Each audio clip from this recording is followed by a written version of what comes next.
Hello, all of you. Welcome back to my YouTube channel live section. So मुझे पता है बहुत परेशान होंगे आप लोग. I understand that. एग्जाम के लिए कुछ ही दिन बचते हैं. ठीक है. तो पहले एक दो अनाउंसमेंट करने दो. फर्स्ट थिंग ये है कि टेलीग्राम चैनल आप लोग जाके ज्वाइन करो. वहां पे क्या है कि बहुत सारे कंटेंट डाल रखा है हमने, जो कि क्विजेस है या फिर मॉक टेस्ट है. मॉक टेस्ट दे के देखो, आपको क्वालिटी समझ में आएगी. बाकी 50 जगह आपने मॉक टेस्ट दिया होगा, एक टेस्ट हमारा भी दे के देखो. ठीक है. एआई पीजीटी पैटर्न क्या होता है वहां पे आपको समझ में आ जाएगा बात क्या है. ठीक. दूसरा, रिसर्च के करीब 17-18 क्वेश्चन मैंने डाला है कल. आज एक दो दिन में और कुछ क्वेश्चन डालूंगा, बहुत ही इंपॉर्टेंट है. भले आपने रिसर्च पढ़ा है नहीं पढ़ा है, समझ में आता है नहीं आता है, वो जो पॉइंट्स मैंने डाल रखा है उसको पढ़ लो. और उसके रिलेटेड ऑप्शंस वगैरह में जो जो चीजें दे रखे हैं उसको थोड़ा ध्यान से देखो, उसके बारे में एक बार पढ़ लो. तो एक ग्रॉस आइडिया आपको आ जाएगा. ठीक है. वो क्वेश्चन मिस मत करना, बहुत इंपॉर्टेंट है. ठीक है. नेक्स्ट बात, आज जो हम डिस्कस करने वाले हैं बहुत ही कॉमन क्वेश्चंस हैं जो हर एआईपीजीटी एस्पिरेंट के दिमाग में आता है. पेपर कैसे अटेम्प्ट करना है, पहली डाउट तो ये है. दूसरा क्या है, कितना क्वेश्चन सॉल्व करना है एग्जामिनेशन में, ये कैसे डिसाइड करें. तीसरी बात क्या है, जो लोग मेरे जैसे फास्ट टाइम में, जैसे कि अपना एआईपीजीटी फास्ट टाइम में निकाला था, तो उस समय क्या था कि मेरे को एग्जामिनेशन हॉल में जाके ना कुछ चीजें अलग पता चला कि भाई ये भी होता है. तो फास्ट टाइमर के लिए क्या क्या चीजें दिमाग में रखना चाहिए ये भी डिस्कस करेंगे थोड़ा. और एट द एंड, सबसे पोस्ट क्या होता है, क्या हो सकता है ये पीजीटी एग्जामिनेशन हॉल में, ये भी ध्यान रख के चलो. उसका भी सोल्यूशन आपके पास होना चाहिए. ठीक है. मेंटली प्रिपरेशन की बहुत ज्यादा जरूरत है. आपने पढ़ाई लिखाई सब कर ली, अभी बात यह है कि आप उस 2 घंटे में कैसे अपने आप को रिप्रेजेंट करो. आपने जितना याद रखा है कैसे उसको एग्जामिनेशन हॉल में सब कुछ अपना झोंक के आ पाओ, क्योंकि आपको वहां पे अपनी 100% देनी है. राइट. तो आपको उस रिगार्डिंग सोचना पड़ेगा. पढ़ाई तो सबने की है. उस बहुत बच्चे मैंने देखा है मॉक में अच्छा करते हैं, फिर वहां जाके कुछ खराब कर लेते हैं क्योंकि स्ट्रैटेजी में दिक्कत है. तो स्ट्रैटेजी एकदम पक्का करके रखो. ठीक है. चलिए. हाँ, थोड़ा आज मैं अपना टीचर को अपने आप लोगों से मिलाना चाहूंगा. ये मेरे टीचर हैं और मैंने सर से बहुत कुछ सीखा है. और मैं आज जो भी हूँ, जो भी कुछ कर रहा हूँ, सर की देन है. So thank you sir. चलिए फिर बाकी पॉइंट्स पे आते हैं. देखिए, how to attempt a PGT. एक 3 राउंड वाला स्ट्रेटेजी है जो मुझे अपने सर ने ही बताया था, तो मैं आप लोगों को शेयर कर रहा हूँ. तो ये सर की ही बातें हैं जो मैं आपको बताने वाला हूँ. ठीक है. देखिए, फर्स्ट राउंड. फर्स्ट राउंड में आपको क्या करना है, मेरी बात एकदम ध्यान से सुनो. ठीक है. फर्स्ट राउंड में आपको easy question one liner attempt करने हैं, जो देखते ही सॉल्व होते हैं. भाई क्वेश्चन देखो आंसर आता है, ऑप्शन देखने तक की जरूरत नहीं पड़ती है, तब वो क्वेश्चन अटेम्प्ट करना है. ठीक है. पर ऑप्शन देखोगे या नहीं देखोगे, जरूर देखोगे. कोई भी क्वेश्चन आए दिमाग में ये सेट कर लेना है, जितना भी इजी क्वेश्चन हो आपको पूरा क्वेश्चन पढ़नी है, चारों ऑप्शन पढ़ना है, उसके बाद टिक करना है. क्योंकि एक इजी क्वेश्चन की गलती आपको 50 रैंक पीछे ले जा सकता है, ये बात ध्यान में रहे. ठीक.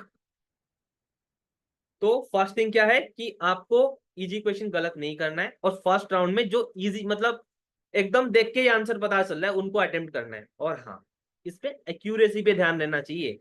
भले उस पेपर पे आप 40 क्वेश्चन कर रहे हो, 30 क्वेश्चन कर रहे हो, 30 में से 30 ठीक होने जरूरी है. जिसपे 100% कॉन्फिडेंस है उसको अटेम्प्ट करना है, नहीं तो नहीं करना है. क्वेश्चन स्किप करते रहना है. ऐसा नहीं सोचना ये मुझे आता है नहीं आता है. बस आपको एआईपीटी पेपर ओपन हुआ, फर्स्ट क्वेश्चन आ गया स्क्रीन पे, देखिए आंसर आता है, इजी है, करो. नहीं तो निकालो, स्किप, नेक्स्ट स्किप. जितना आता है उतना करना, कुछ सोचना ही नहीं है. बस वो विद द फ्लो, जो आता है तुरंत तुरंत वही करते चलो. और हाँ, एक बार में करना है, दोबारा क्वेश्चन पे जाना ही नहीं है. जिसको आपने फर्स्ट राउंड में सॉल्व किया है वो क्वेश्चन दोबारा देखोगे तक नहीं. ठीक है. बस. नेक्स्ट, सेकेंड राउंड आता है. सेकेंड राउंड में क्या है कि इसमें आपको वो क्वेश्चन करना है जो थोड़ा लेंदी है, पर आप आंसर उसको कर सकते हो. मान लो आप एलिमिनेशन क्राइटेरिया डाल दो, जैसे कि आपको 3 ऑप्शन, 4 ऑप्शन में से 2 एलिमिनेट हो जा रहे हैं और दोनों में से आप लगाओ. ठीक है. कोई भी ऐसे ब्रेनस्टॉर्मिंग करके आप उसका आंसर करने की कोशिश करो. एंड सेकेंड राउंड में क्या क्या आते हैं, एसेशन रीजनिंग क्वेश्चन. ठीक है. और नहीं तो जो क्वेश्चन ऐसे हैं कि थोड़ा पैराग्राफ वाले क्वेश्चन है, लंबे लंबे क्वेश्चन दे रखे हैं कि मैथ द कॉलम्स है, इवन मैथ द कॉलम्स ये भी सेकंड राउंड में होंगे, इजी आते हैं हमेशा। ये पीजीटी का आप देखना है, मैथ द कॉलम्स बहुत ही इजी आते हैं, ठीक है। तो उसको फिर भी सेकंड राउंड में करना है, क्योंकि मैचिंग में डिफिकल्टी होती है। और मैंने 2 क्वेश्चन गलत किया था मैथ द कॉलम में से, बहुत इजी क्वेश्चन, बी की जगह डी लगा के आया था मैं, सच बता रहा हूँ, यही हुआ था मेरे साथ। आप ये गलती ना करना। तो इसलिए ये क्वेश्चन सेकेंड ग्रुप में आएंगे, ये फर्स्ट में आएंगे ही नहीं, ठीक है।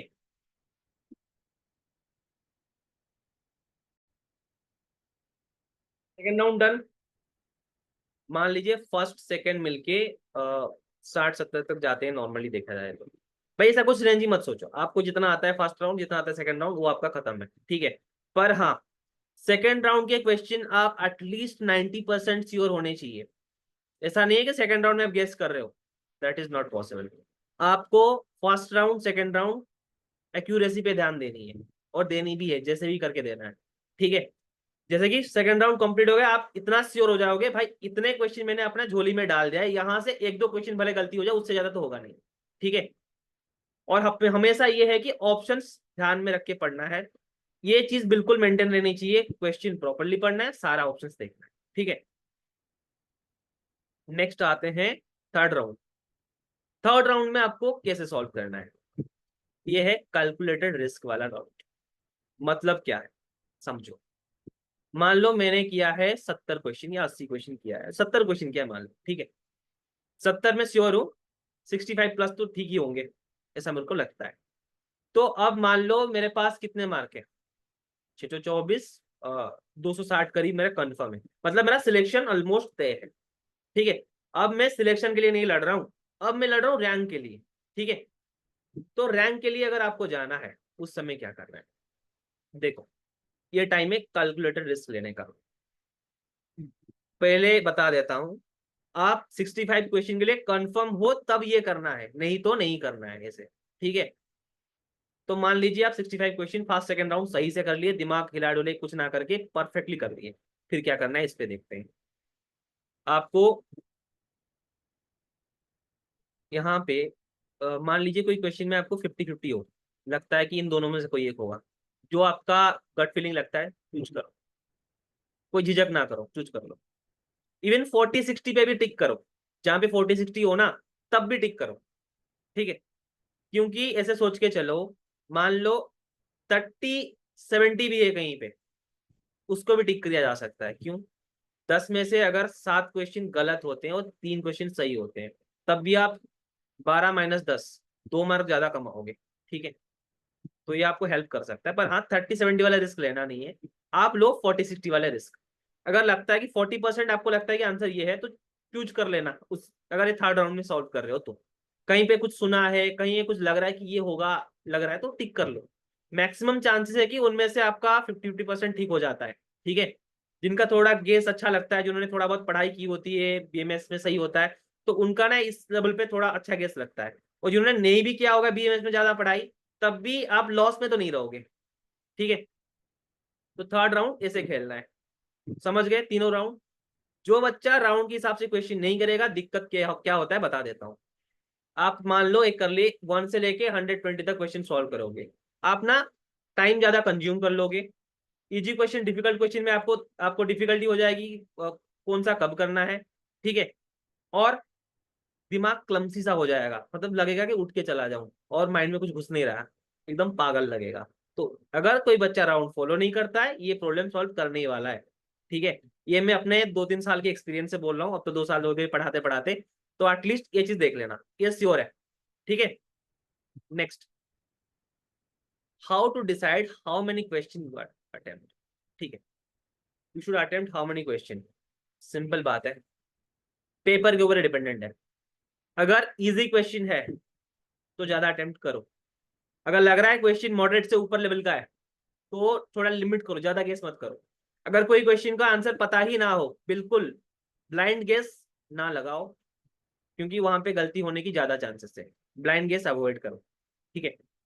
और हाँ, अगर एग्जैक्ट नंबर की बात करें तो अगर हार्ड पेपर आता है, वन अगर आप टॉप रैंकर्स में से सोचते हो, तो आप 110 पे करीब 110 112 करके अटेम्प्ट कर सकते हो। बहुत ज्यादा अटेम्प्ट नहीं करनी, जो बिल्कुल नहीं आता है छोड़ दो। हर पेपर में आपको एक बात बता देता हूँ, आप कहीं से भी पढ़ो, कहीं से भी कोचिंग लो, कितना भी पढ़ लो, 120 क्वेश्चन में से आपको आएगा 100 क्वेश्चन के बारे में आपको पता होगा, 20 क्वेश्चन आप सुने भी नहीं होंगे, ये मैं लिख के दे रहा हूँ। ठीक है, तो आपको ट्राई करना है उन्हीं 100 क्वेश्चन को सही करना है, सिंपल बात यही है। उसके बाद जो लगाओगे वो तुक्के हैं। ये कितने भी टॉपर है, हर बच्चा बोले ना बोले यही करता है। ठीक है, कभी आप ये नहीं देखोगे कि कट ऑफ जो है 400 से पार जा रहा है, क्यों ऐसा हो रहा है? तो किसी को ये क्वेश्चन नहीं आता है, ना आपको आता है ना किसी को आता है। ठीक है, इसके बारे में ज्यादा सोचना ही नहीं है। तो 110 समथिंग उस पर कर सकते हो। तो आपको ध्यान रखना है, अगर आपने सही से 2 राउंड अटेम्प्ट किया है तो तीसरे राउंड पे आप रिस्क लो। 40-60 पे जितने क्वेश्चन बन रहे हैं बना दो, भले वो 110 बने, बस 115 तक भी बना सकते हो अगर 40-60 पे रिस्क है। उससे ऊपर के रिस्क लेना नहीं है। 30-70 तक हाँ चलो 2-3 क्वेश्चन मार दिए तो ठीक है, उसके ज्यादा मत लगाना। ठीक है, और अगर पेपर बहुत ही हार्ड आया है, ऐसा होने की चांसेस कम है। हमारे टाइम 2022 का पेपर हार्ड था, उसके बाद 23 का पेपर मॉडरेट से थोड़ा नॉर्मल है। बाकी नेक्स्ट भी जो आएंगे मुझे नहीं लगता इतना हार्ड पेपर आने वाला है, पेपर मॉडरेट ही रहेगा, मुझे जितना इस बार एक एक्सपेक्टेशन है। ठीक है, तो अगर मॉडरेट पेपर रहता है आप करीब वही 110 टच करना। और अगर बहुत ज्यादा डिफिकल्ट हो जाता है इन केस, कंफर्म क्वेश्चन लगा के आना है, फालतू के मिस्टेक्स नहीं करने। उस समय बात, अगर डिफिकल्ट पेपर है ना, वहां गेम हो जाती है एक्यूरेसी की। डिफिकल्ट पेपर में ज्यादा मार्क कोई नहीं ला पाएगा, जो जितना एक्यूरेट सॉल्व करेगा उसका ज्यादा मार्क आएगा, ये ध्यान रखना। ठीक है, थोड़ा इजी मॉडरेट वाला पेपर है, ज्यादा अटेम्प्ट कर सकते हो, डिफिकल्ट पेपर है कम अटेम्प्ट करके आओ। Clear? Next, what to do in the worst possible scenario. क्या क्या वर्स्ट पॉसिबल सिनेरियो हो सकते हैं, ये तो पहले देखो क्या क्या हो सकते हैं भाई।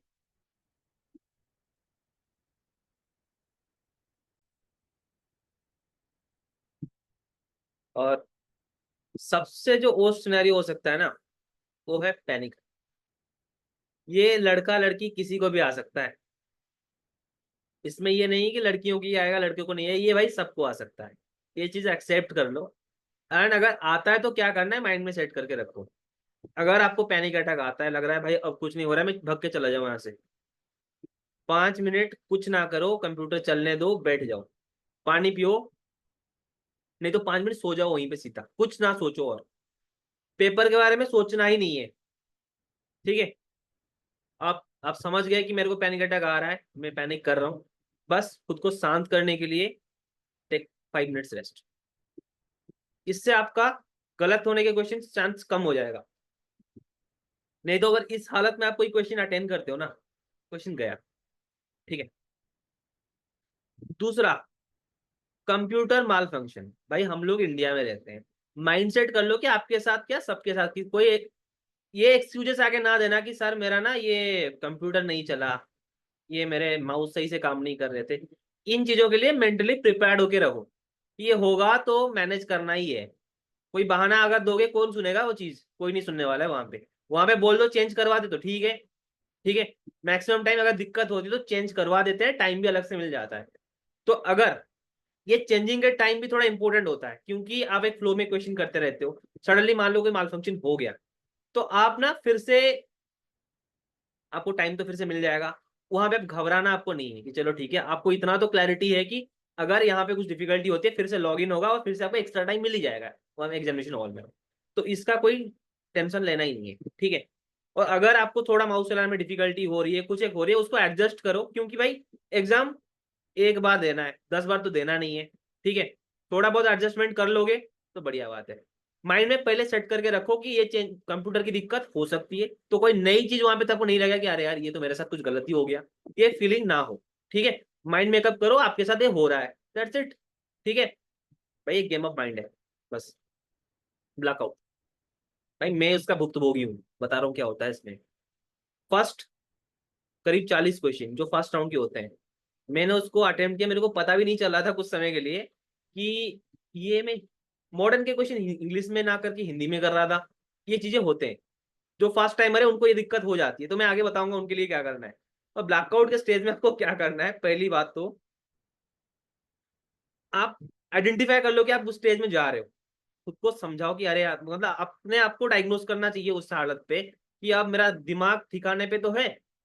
ठीक है, ये खुद को पूछना है कि क्या मैं सही कर रहा हूँ, क्या मैं ज्यादा पैनिक कर रहा हूँ, क्या मैं ज्यादा टाइम ले रहा हूँ। आपको बीच बीच में ये चीजें पूछना चाहिए कि आप एक प्रॉपर स्टेट ऑफ माइंड में हो या नहीं हो, आपको खुद को एक क्वेश्चन पूछना है। अगर आपको लग रहा है कि आपने कुछ गलत किया है, आप मतलब आपका दिमाग ठिकाने पे नहीं है, आप सोच नहीं पा रहे हो, तो एटलीस्ट 2 मिनट का पॉज ले लो। 2 मिनट जाएगा पर आपके 2 क्वेश्चन बचा के जाएगा, 2 क्वेश्चन खराब नहीं करेगा। ठीक है, तो इस चीज को हैंडल करने के लिए यही है, हाइड्रेटेड रहो। और इंपॉर्टेंट बात, 4 दिन बच रहे हैं, योगा करो, मेडिटेशन करो, जो करना है करो, सफिशिएंटली सो। करीब 6-7 घंटे की नींद मिनिमम चाहिए। मैंने ये गलती की थी कि मेरे को नींद लास्ट डे भी नहीं हुआ था, तो भले रैंक ठीक ठाक आ गया, पर यह है कि और मैंने मतलब मैंने जितना मेहनत किया था मेरा रैंक और अच्छा आ सकता था।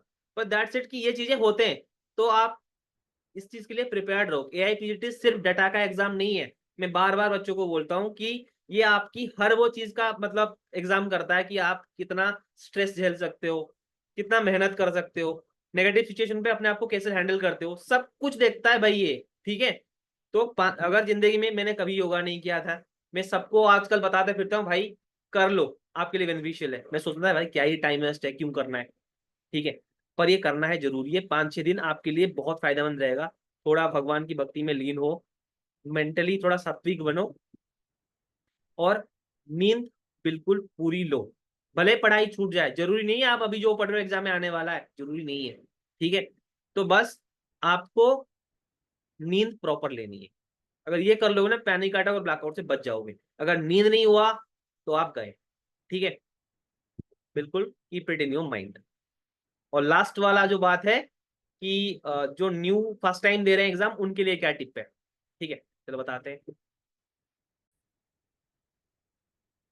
पहली बात, आप बहुत दिन से कोई कॉम्पिटेटिव एग्जाम नहीं दिए हो, you should acknowledge this thing कि आप 5-4 5 4 5 6 7 साल पहले आप दिए थे नीट की एग्जाम, या फिर कोई एक ऐसे सिमिलर एंट्रेंस आपने दिया था। ठीक है, तो आप बहुत दिन से कोई एंट्रेंस नहीं दिए हो, आपको एंट्रेंस के सिनेरियो ज्यादातर से साथ मतलब अभी थोड़ा एक्वेंट नहीं हो, मतलब मान सकते हैं ये चीज। तो आप वहां जाओगे, आप देखोगे बहुत सारे लोग आ रखे हैं, थोड़ा माइंड इधर उधर जाएगा, वहां जाके किससे बात नहीं करनी है। वो सबके लिए है, जो न्यू कमर्स है, या फिर फर्स्ट टाइम दे रहे हो, या फिर जितने बार भी दे रहे हो, अभी कितना भी अटेम्प्ट आपका ये है।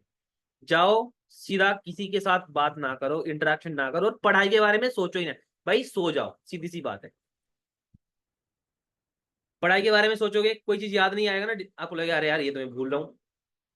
किसी का कोई क्वेश्चन वहां पे एंटरटेन नहीं करना है, कोई दोस्त पूछ रहा है, भाई तू चुप रहे।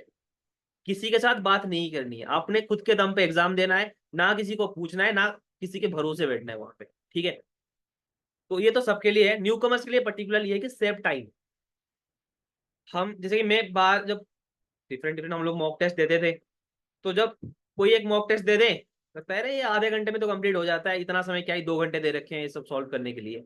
वहां पे जो स्क्रोलिंग करते करते बेटा टाइम जाता है ना, बहुत चला जाता है वो। तो आप ये चीज माइंड मेकअप करके चलो कि आपको टाइम सेव करना है। टाइम के बारे में ज्यादातर बच्चे वहां पे हम लोग सोचते ही नहीं है, क्योंकि यहाँ पे कैलकुलेशन तो है नहीं। पर वहां बैठने में, वहां कोई आएगा साइन करवा लो, इधर उधर देख लो, फिर क्वेश्चन पढ़ने में समय लगेगा, स्क्रोलिंग में समय लगेगा, ये सब बहुत टाइम कंज्यूम कर लेते हैं। पता नहीं कब 2 घंटे चले जाएंगे, आपको समझ में भी नहीं आएगा। ठीक है, ध्यान रखना इस चीजों का। और कुछ एक लास्ट टिप दूंगा, जो क्वेश्चन को आप एक बार अच्छे से सॉल्व किए हो, और जो आपकी फर्स्ट इंस्टिंक्ट बोलता है, उसको कभी चेंज मत करना। लग रहा है पहला ये सही है तो सही है, अगर 10 क्वेश्चन ऐसे आप टिक करके आओगे, 10 में से 8 सही हो जाएंगे। जो आपका दिल कहता है वो उस समय दिल का सुनना है। ठीक है, और जो फर्स्ट अटेम्प्ट में जो आपने किया है उसको चेंज नहीं करना है। वो हुआ है, बस खत्म। दोबारा वो क्वेश्चन को मार्कस रिव्यू में डालना ही नहीं है। जो आपका श्योर क्वेश्चन है, श्योर शॉर्ट क्वेश्चन को दिखना नहीं है, बस खत्म वो। ठीक है, ये बिल्कुल ध्यान में रखना।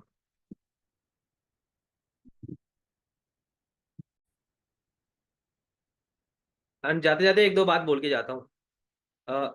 एक काम करते हैं, अगर एग्जाम के पहले दिन हम एक ओरिएंटेशन सेशन रखेंगे कि एग्जाम के पहले थोड़ा मेंटल प्रिपरेशन हो जाए। ठीक है, तो मैं जिनको पढ़ाता हूँ वो बच्चे तो आएंगे ही, मैं बाकी जो टेलीग्राम वाला ग्रुप है उसमें सबके लिए लिंक डाल दूंगा, गूगल मीट का टाइमिंग भी डाल दूंगा। अगर किसी को आपको ओरिएंटेशन सेशन में आना है तो आप ज्वाइन कर सकते हो। ठीक है, कुछ डाउट रहे एग्जाम के रिगार्डिंग आप पूछ सकते हो। और एग्जाम जो सेंटर आपका जहां आएगा, 1-2 दिन पहले चले जाओ, अगर दूर घर से ज्यादा दूर है तो ज्यादा ट्रैवल में समय नहीं देना है, पहले से ही चले जाओ, वहां पे रहो, माइंड मेकअप करो और पढ़ो। एग्जाम के पहले दिन आप बोलोगे मैं 200 किलोमीटर ट्रैवल करके जाऊंगा और एग्जाम दूंगा, ऐसे नहीं करते हैं, ये ध्यान रखना। ठीक है। और एक अनाउंसमेंट है, हम लोग 2025 वाले बैच और 26 वाले बैच के लिए अलग अलग कोर्सेस लॉन्च कर रखे हैं। उसके लिंक भी टेलीग्राम में आपको मिल ही जाएगा, तो टेलीग्राम ग्रुप ज्वाइन कर लो। अगर आपके जूनियर्स वगैरह है, थोड़ा रेफर करना है तो कर सकते हो। ठीक है। और फिर मिलते हैं, कोई डाउट हो, कोई भी क्वेरीज हो, आप बेझिझक, हमने अपना तो नंबर दे रखा है यहाँ पे व्हाट्सअप वाला, उस पर आप हेल्पलाइन पे बात कर सकते हैं, वो मैसेज मेरे तक कन्वे हो जाएगा। ठीक है। कोई भी दिक्कत हो, वी आर हियर। तो आराम से एग्जाम दो, फिर उसके बाद की बातें देखी जाएगी, कहाँ काउंसलिंग करना है, कौन से कॉलेज लेना है, कौन से सब्जेक्ट कराना है, वो बारे में बात करते हैं। और पॉजिटिव रहो यार, इतना मेहनत कर लिया, अब यहाँ पे गलती नहीं करना है कि क्वेश्चन सॉल्विंग में गलती हो जाए। क्वेश्चन सही से पढ़ना, बार बार ये बात बोल के जा रहा हूँ, सही से क्वेश्चन पढ़ना है, चारों ऑप्शंस देखने। ठीक है। इनमें कभी कंप्रोमाइज मत करना, ये कर लो। आपको जितना आता है उस पर ट्रस्ट रखो, आपके ब्रेन पे ट्रस्ट रखो, क्योंकि एग्जामिनेशन हॉल में आप जाओगे और आपका दिमाग जाएगा, उसके सिवा और वहां कोई होने नहीं वाला है। ठीक है। आपकी मेहनत पे आप खुद ट्रस्ट करो, आपको कोई ट्रस्ट करे ना करे, आप खुद पे ट्रस्ट रखो। ठीक है। Wish you all the best, bye bye, see you.